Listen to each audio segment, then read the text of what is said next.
নমস্কার, আমি অ্যাস্ট্রোলজার আচার্য পারমিতা। আজ আপনাদেরকে আমি এমন একটি উপায় বলে যাব যেটি আপনাদেরকে অমাবস্যাতেই করতে হবে। প্রত্যেক অমাবস্যাতে আপনারা 3টি করে প্রদীপ অশ্বত্থ গাছের নিচে জ্বালুন। সেই 3টি প্রদীপ কী কী? একটি হচ্ছে সর্ষের তেলের, একটি হচ্ছে ঘিয়ের এবং একটি হচ্ছে তিলের। সর্ষের তেলের প্রদীপ জ্বালালে আপনাদের অসাধ্য রোগ বাড়িতে ঢুকবে না।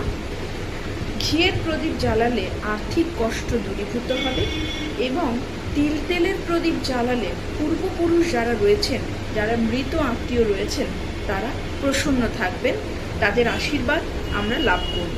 উপায়টি করেই দেখুন এবং ম্যাজিক্যাল রেজাল্ট পাবেন।